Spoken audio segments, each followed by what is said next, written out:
So we're going to have a look at the couple more mechanisms of benzene. So in the previous video we have a mechanism for the nitration of benzene. So just to briefly go over the bonding in benzene again, it is this delocalized pi bonding system which gives benzene much greater stability than you may predict if it had what was originally thought, which was, of course, in the last video you'll know this, 3 alternating carbon single and carbon double bonds.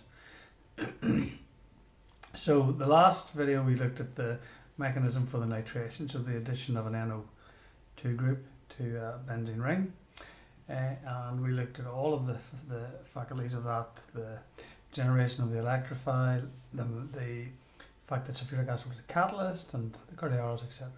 So we're going to look now at the mechanism for the halogenation. And halogenation, as you would imagine, is the adding of a halogen.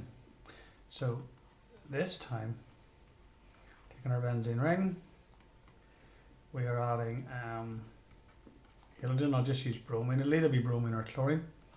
You won't get asked about fluorine or iodine, I wouldn't think. Fluorine 2 reactive, iodine 2 unreactive. So that's our general equation. Our catalyst for this is either aluminium bromide. For this, if you are asked for chlorine, just swap the chlorine in for the bromine, and it's the same thing, or iron 3 bromide.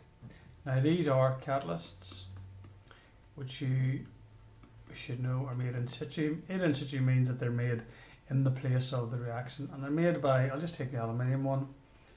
It's made by the reaction of aluminium with bromine to give me the aluminium bromide. Iron would be made the same, iron bromide would be made the same way, except obviously you would have iron in there to make iron 3 bromide. If you are given the name or asked for the name of this catalyst, please remember to refer to it as iron 3, okay, and not just iron bromide. Okay, now the thing about all these catalysts, whether it be aluminium or iron 3 bromide or chloride, they all have, if you work out the dot crosses for them, they all have reduced octets. Remember, aluminium only has 3 electrons in the outer shell,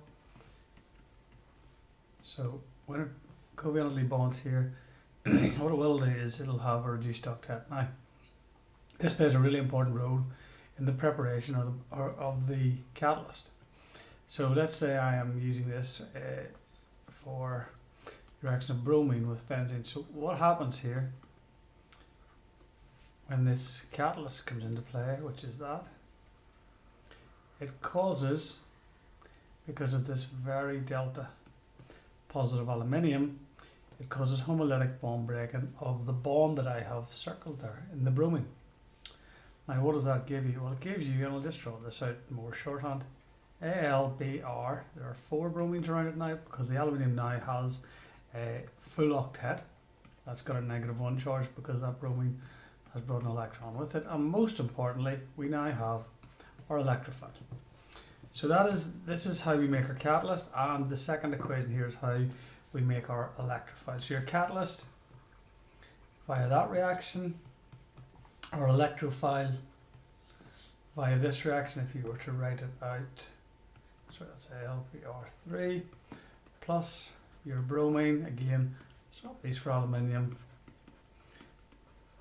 gives me my full octet around the aluminium, and there's your electrophile. And from then on in, it's pretty straightforward. It's very similar to the mechanism that you did with the nitration, except instead of having a nitro group, you have a Br positive. So we'll do our Coriolis and see how we go. Remember, your Coriolis starts on the circle of delocalized electrons and goes towards the bromine. It doesn't start inside the circle. Some people would on occasion draw it coming from inside the circle. Okay, that'll lose you a mark, usually in it. Our intermediate then in this reaction is that our horseshoe opens and we have a plus charge. Okay, and we're showing now our bromine. The reason why we have a plus charge is because electrons have gone to make that bromine bond. Remember, the bromine arrived over here having given away its electron. And we draw in our hydrogen, which is now relevant. Okay. then comes into play our BR. I'll draw it out through. That should be a BR, sorry. I'll just tidy that up a bit. Okay, so AL BR3. Okay. This has a lone pair on it. And our curly arrow movement here is that goes and donates its lone pair to the hydrogen, allowing the hydrogen to pop its pair of electrons back into the delocalized pi system, which re-establishes it. We then, of course, have now got our product, which is halogenated. Okay, we get HBr produced, and hopefully you can see where that's come from. Those two have now bonded. And our final thing is our catalyst, so you'll be able to show that your catalyst, your AlBr3, has been regenerated, and once it's regenerated, of course that means that you can show the examiner that it started off up here and it has been regenerated down here. It's taken part in the reaction, of course, but it is regenerated at the end of the reaction. So that's the mechanism for the, we call the halogenation of a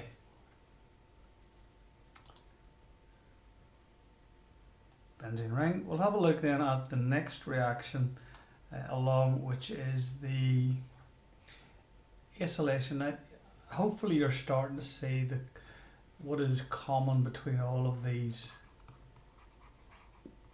mechanisms of benzene. So this is acylation. Now, an acyl group, you'll have heard of acyl chlorides.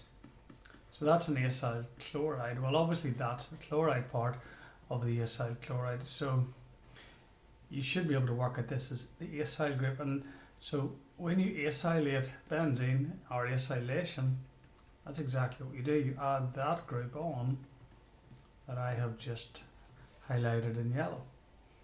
So whatever it is that you want to add on, so let's say it was, for example, the R group here was a CH3 group, then you would go back, your original compound here would be CH3 COCl. So that would be, in that instance, the examiner might ask you what original acyl chloride would you start with.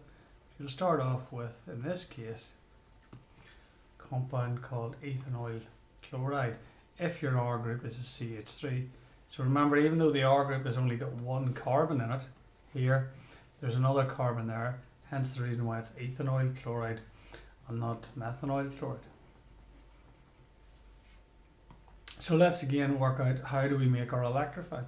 So the catalyst is the same as we had before, made in situ. So we'll start off with AlCl3. Remember again, that has a reduced octet.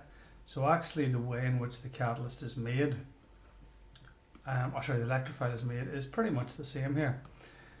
This aluminium reduced octet, aluminium chloride, takes that chlorine with its electrons, and that makes AlCl4. Has a -1 charge, it's taken an electron that didn't belong to it. And we have what we call our acylation ion. So RCOO.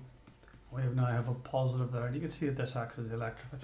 And that kind of makes sense that the carbon is the positive area in this, because if you look at it up there, that's where it has attached to the benzene ring. So let's do the mechanism then. And again, hopefully you're starting to see some common movements between this mechanism and, of course, the previous two that we've done. So again, electrons from the delocalized pi bonding system come out, attracted to the electrophile, of course. We then get in sort of pretty much the same way as we had previously. Okay, horseshoe open, always open towards where we added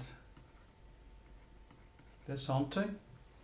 Okay, then what comes into play is our, and I'll just draw this in a bit of detail, so AlCl3 there, -1. Okay, this arrow, I haven't put that in the best place in the world, but anyway, you get the picture. That goes to there, which allows that to donate its electrons back into the benzene ring. And then finally we get our product. Bit of a dodgy hexagon, but anyway, you get the picture. And we have our acyl group, whatever that might happen to be. We get HCl produced, and we can show the examiner that we understand that the AlCl3 was indeed a catalyst because we had it at the start and it has been regenerated at the end. So that's acylation. So we've done halogenation, we've done acylation, okay? And we have one more to do, which is alkylation, Friedelkraft's alkylation.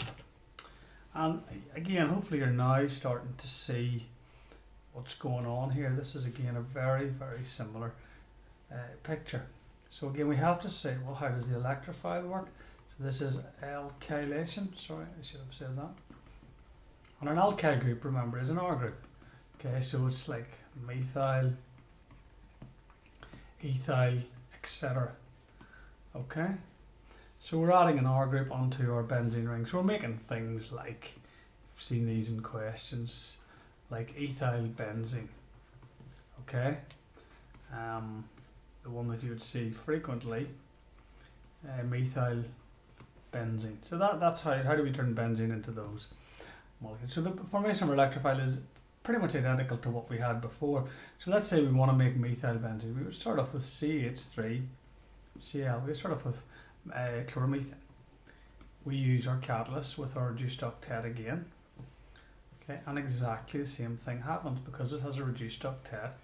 It wants to get a full octet of electrons, and it does so by taking the aluminium. Sorry, that should be a 4. By taking the by taking the chlorine from the chloromethane, that gives it a negative charge, and then we're left again with our electrophile. So we do our mechanism. It turns out to be exactly the same as before, okay, in terms of how the electrophile interacts with the benzene ring. So we have CH3, positive charges on the carbon, exactly the same, curly arrow from the edge of the delocalized pi bonding system.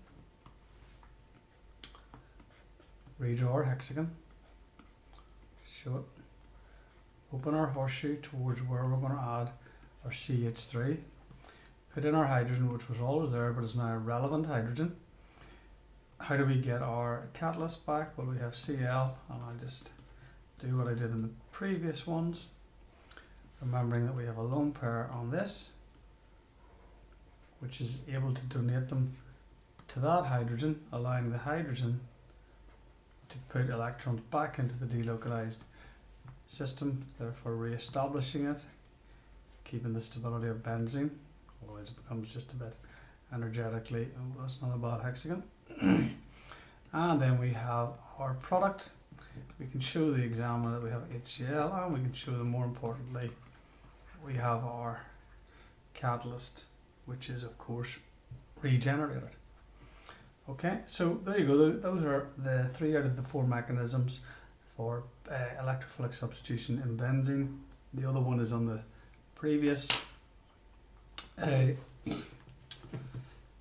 video, so hopefully that all helps, guys, and you've got lots of questions in your past papers and in your textbooks that you can go and you can practice these, but make sure you learn them really well, and make sure you're most importantly you know the reagents, you know the conditions, and you know how to apply these to other things apart from other aromatic compounds apart from benzene. It won't give you anything particularly complex, but it's key that you know how to apply them to other ones. And there's, as I said, lots of practice in the papers and in the textbook to allow you to hone those skills.